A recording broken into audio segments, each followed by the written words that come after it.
Be sure to look for the answers to the following questions. What is solar wind? What does voltage measure? Name the layers of the atmosphere. Describe a convection cell on the sun. When you see this icon, the answer is near.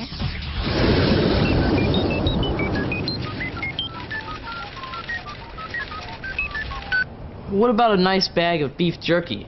Don't you think after a long day of hiking and geocaching, you might want some beef jerky or something of substance? Sorry, Jacob. Nothing perishable. We need to put things into our cache that are fun and interesting as treasure, not a meal. Well, I'm running out of ideas. What do you have so far? I had lots of food items. Signal flares. Might be hazardous in the forest. Cash or a gift certificate? Why don't we just put travel bugs in our caches? Hi, RJ. What are travel bugs? They sure don't sound like treasure. My dad got me this one on the internet. It doesn't look like a bug. It's not a real bug. Each travel bug has its own unique tracking number. So when someone finds our cache, they take out the travel bug and place it into a different location. Then they look up on the internet the travel bug tracking number and type in the new location of the cache that they place it in. So your travel bug could travel to geocaches all around town? Actually, it can travel the world. How would that work? Let's say we place a travel bug in our cache, and then someone from New York is geocaching in our area. They take the bug back to New York and place it in a cache in their city. Someone from London visits New York to geocache, and then they take it with them back to London. What a cool idea. We have to get some travel bugs. We have one, but we can get some more. Our travel bugs could see the world. How cool is that? Wait a minute, we're getting ahead of ourselves. I know working on our caches is part of the assignment, but we still haven't solved our problem. I was reading Tony's report on electricity, and he said we need to learn more about magnetism. I think Ula and Nina are meeting with Dr. D again. Hopefully we should get their report soon. For great ideas on creating reports, visit the Treehouse in the NASA SCI Files website. I'm really looking forward to the Northern Lights Festival tonight and hopefully seeing some auroras with the Kids Club members. Ondeness is the perfect spot for viewing auroras because it is located directly under the aurora oval. Of course, Nina and Ula are also investigating magnetism for the Treehouse detectives. This is a good place to start. We know that magnets have a north pole and a south pole. And the two north poles repel and the north and the south pole attract each other. Very good. Let's demonstrate that by having you push like poles of these two magnets together.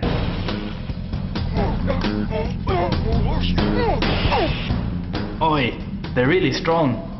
Let's take a look at the magnetic field of this permanent bar magnet.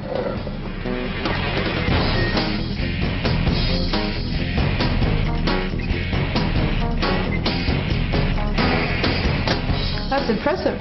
Notice how the south pole, or white part of this compass needle, points to the north pole of the bar magnet. So if a compass always points to where the Earth's north pole, that must mean that the Earth is a big magnet with a magnetic pole up north. You're right. The Earth's magnetic field looks very similar to the field of this bar magnet. I heard that the Chinese used the lodestone to produce their first compass. Historians think so. Here is a piece of lodestone, a naturally magnetic rock. If I float it on this foam, it will point north. Doesn't magnetism have something to do with electricity? Yes, it does. Magnetic fields are produced by moving charges. Let's make an electromagnet by having an electric current flow through this wire which is wrapped around an iron bar. This field looks just like the bar magnet. Except when I turn off the current of an electromagnet, the magnetic field disappears. So is the Earth like a giant electromagnet or like a permanent magnet? Well, the Earth has an outer core made of molten iron that is constantly in motion. A process called the dynamo effect creates huge currents of electricity in the iron, which produces a giant electromagnet. In like manner, the Earth's magnetic field deflects the protons and electrons of the solar wind, which the sun is throwing at the Earth at hundreds of kilometers per second. Ah, I get it. Didn't a Norwegian scientist named Christian Birkeland investigate the solar winds and auroras? That's right. He used a magnetized sphere called a torella to represent the Earth, and he fired an electron beam at it to simulate the solar wind. What did he discover? He found that the electron beam did cause the gases in the chamber to glow like an aurora, and the magnetic field guided the electrons like beads in a string to the poles of the torella. And we know that auroras occur on Earth near its poles. Very good. Here is an example of how high-energy electrons can cause a gas to glow. This is the tube of helium gas hooked up to a high-voltage power supply. The tube is glowing pink. Each gas gives off its own special color. Here is neon gas, which looks orange.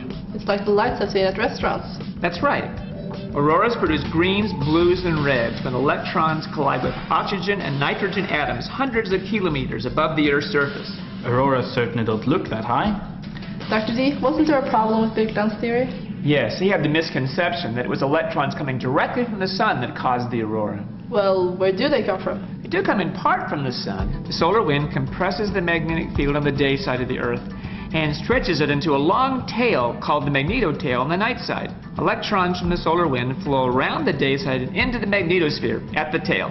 Then what happens? The electrons in the magnetotail are then pulled back down toward the poles at increasingly high speeds by electric forces. These are called Birkeland currents. And when they collide with the gases in the atmosphere near the poles, we have an aurora. Exactly. But to really understand auroras, you must first learn more about activity on the sun, like sunspots and flares. Thanks, Dr. D. Let's get a report on magnetism ready for the treehouse detectives. Maybe they can help us investigate the sun.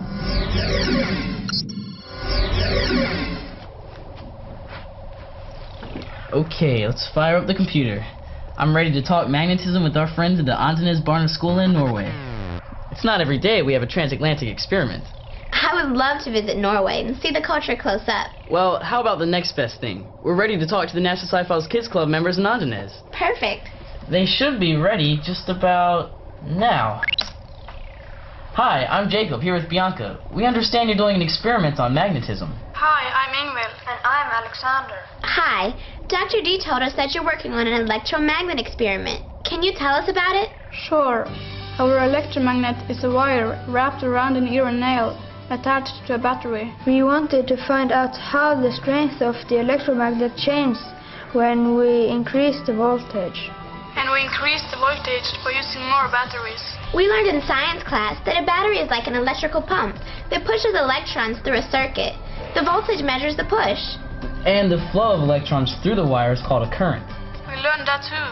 We also learned that as the voltage is increased, the current in the wire will increase. So we hypothesized that if we increase the voltage and get more current, then the strength of the electromagnet will also increase. Sounds like excellent reasoning. We began by wrapping wire around the nail 300 times. Next we placed a 1.5 volt battery in the battery pack. We then connected one end of the wire to the positive battery terminal. And to complete the circuit, we connected the other end to the negative terminal. You won't get any current or flow of electrons unless you have a complete circuit. That's right. And the current in the wire then causes the nail to become a magnet. To test the strength of the magnet, we placed it in a cup of paper clips. I would think that the stronger the magnet, the more paper clips it would pick up. We agree. On our first trial, we picked up 6 paper clips. We know in an experiment it is important to do multiple trials and then find the average. What was your average? The class average was 8 paper clips with 1.5 volt battery. To continue to test our hypothesis, we added another 1.5 volt battery, increasing the voltage to 3 volts. The average was 14 paper clips with 2 batteries. Wow, you doubled the voltage and almost doubled the number of paper clips. We continue by adding a third battery. With 4.5 volts, we averaged 21 paper clips.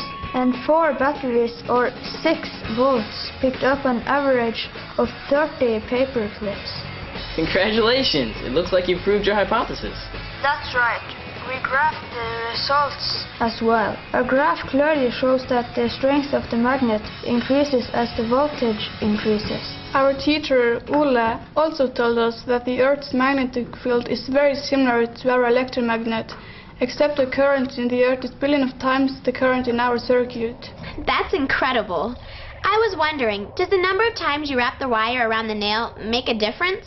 We think so, but that is what we're going to test next. Great. Be sure to send us your results. We will. Goodbye. From Andenes Barneskolen, Norway. I can't believe all the cool experiments we've seen. Anthony and Dr. Bagenal, Dr. D and the Kids Club members, and now the Kids Club in Norway. Clearly there's a connection between electricity and magnetism, but I'm not sure how.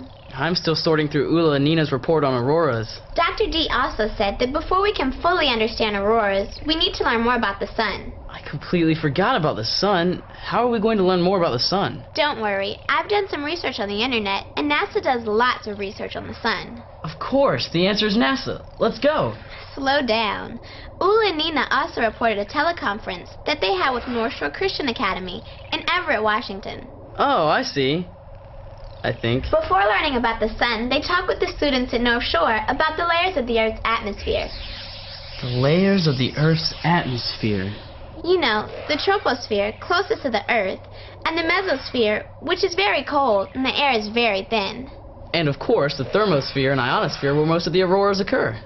Jacob, I'm impressed. I've been doing more than surfing the web and reading reports. Every once in a while, you have to go old school and use books.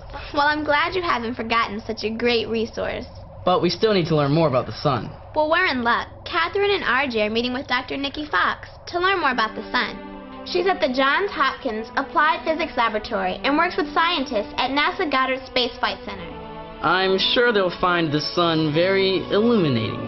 Very funny, but I can't wait to read their report.